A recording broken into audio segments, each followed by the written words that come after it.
Join me on this trip to Holland Creek on Vancouver Island, where I take pictures of rocks in the midst of the creek's winter flow and introduce the idea of what it means to be still in the stream.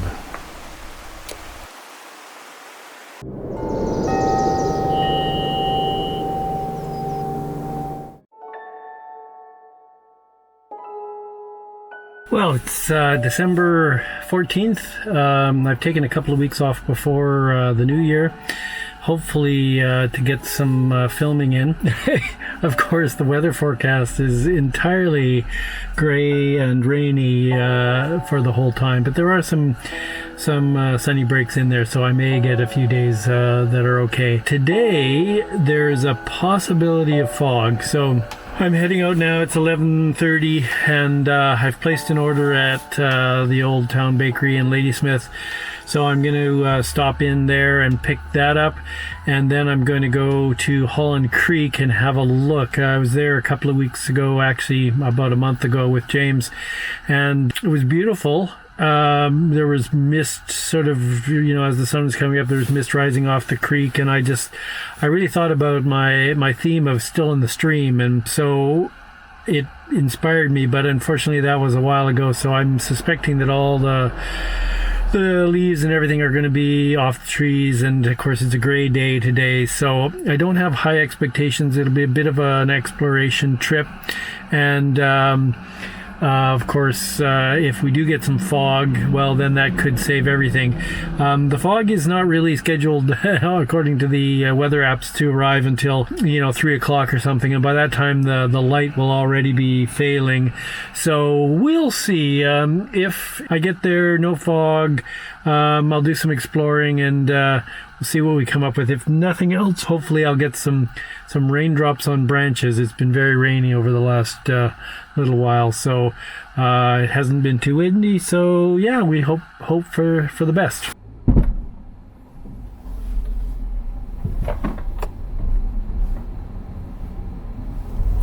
Last month, when I saw Holland Creek with my friend James, I imagined returning with my camera to photograph the beautiful rocks and the water flowing around them. It's a typical Vancouver Island creek, deep in a gorge, the rocks rounded and different sized, and all different types of rock and all different colors. I've wanted to make images of these beautiful confluences. I've wanted to illustrate the idea of being still in the stream, but it was always the wrong time of year, or I was occupied with something else, like picking mushrooms or photographing the autumn colors in the trees. Summer sees these creeks dry to a mere trickle, and the winter rains and spring runoff produce turbulent torrents that are not pretty to photograph. But right now might work. We haven't had too much rain, but enough to swell the flow. Getting beautiful artistic images of these creeks is always difficult. You want enough water to produce a clean sense of flow, but not so much that the rocks are hidden. Because it's the rocks that tell the story, the rounded edges, the polished colors. This is what it means to be in the stream, to be worn down by it, to have all your edges removed, to become soft and round. Still in the stream is a phrase I struck on while paddling my canoe down Atlook Creek between Annetts Lake and Nimkish Lake on the North Island in 2009. A solo camping trip, I had time to feel the vulnerability of being alone in a place of water and wilderness. I also felt the confidence that comes from being prepared, a sort of educated humility. Still in the stream is the practice of creating within ourselves a resiliency and perspective that allows us to remain calm when the water is turbulent, when the storm is raging, or when we feel the threat of some great harm. Do you long for that kind of centered awareness, that kind of composure? I've longed for it most of my life. Slowly, one step at a time, I've been practicing it, practicing the advice of Stoics and Buddhists and others who have learned to let go, learned to submit and surrender to the bigger realities. The act of photography is linked to this, a deliberate looking for beauty, an intentional appreciation of nature. Unlike some artists, perhaps a painter or sculptor or musician, we photographers hone our skills, primarily for seeing and noticing and for composing, for reflecting the great and grand landscapes and the intimate landscapes and the details that tell the bigger story of time, of evolution, of human progress. And we try to tell 1,000 words with one image.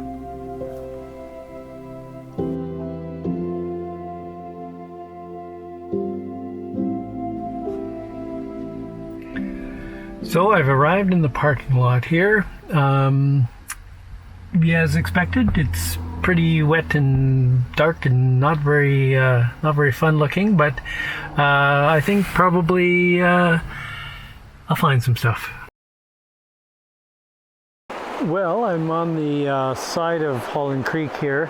There is a little bit of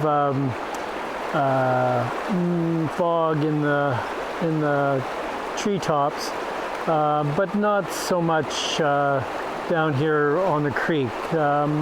So we'll keep an eye on it and see what happens. I did find an interesting composition here.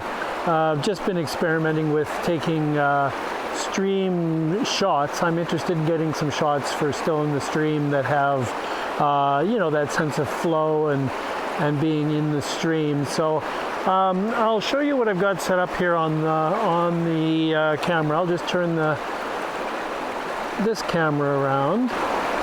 There we are. There you can see the creek there. And then as we come around over here, we have the camera set up. And we're looking at a rock that's under the water, just right under that swirl of water. And so on the back of the camera here, you can see it. And currently set up quite a small aperture. We got 20 f/22 and ISO 50, and then about a 1-second timer. And so you can see that this particular rock is submerged. The water is just coming over it, and you can see there's little bubbles that are flowing over it. So as we take the picture there, then you get a chance to see that it's giving a nice sense of flow in that picture. I've played around with the settings, and this 1 second seems to be kind of giving me the results that I want. You get enough of a sense of flow, you get enough of movement of the bubbles coming in around the rock here to give some idea. So that's where I'm currently at, and going to make my way up the creek. Unfortunately, when I was here last month, the water was lower, so there were more rocks showing. I got a chance to see some of the beautiful rocks that are here, but unfortunately most of them are under the water now. So anyways, no worries. There's some interesting mushrooms over here on the side of this ironwood, and so I might try to take some shots of those with my macro lens, and we'll see how that turns out. So I'm still here at the creek side, and just one of these examples of how if you just take a few minutes to look around you, you'll find some pretty amazing things. I found here a couple of mushrooms on the end of a twig, and they're really beautiful. So I'm going to swing this camera around so you can have a look at it. I don't think you can see them there. Not sure. But I'll move around to the back of the camera here so you can see that. The mushroom right out on the end here is what's in focus. You can see there's the top of the mushroom. So what I'm going to do is I'm going to focus right in on that bubble. And we'll see if that turned out or not. I ended up spending a fair bit of time with these little mushrooms growing on these ocean spray branches. They seem to be live branches as opposed to sort of the dead ones left over at the end of the year.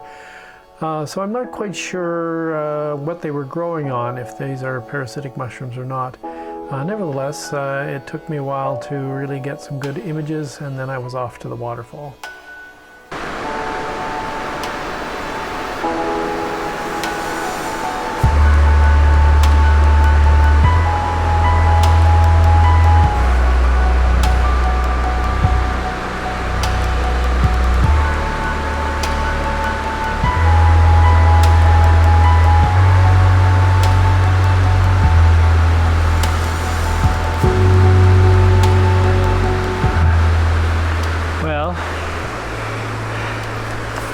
I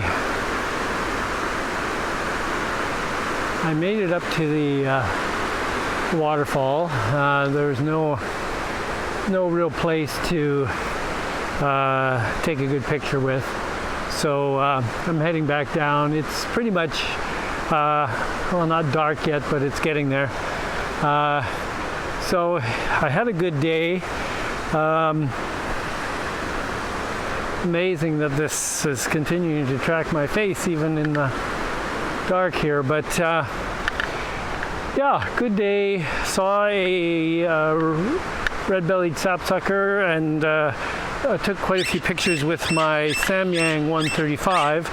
That's what I had on the camera at the time, so I tried that, and I think there might be some in there. It was kind of fun trying all the different exposures to see what we could get, and then I got a number of flow shots in the river too. So hopefully some of those will turn out, and if they did, I'll post them up here now. And that's it for me. I'm heading home to some dinner and a cinnamon bun from the Old Town Bakery. Anyways, hope you have a good day. I had a good one today. Just have to celebrate those when we get them, don't we, eh? All right, bye for now.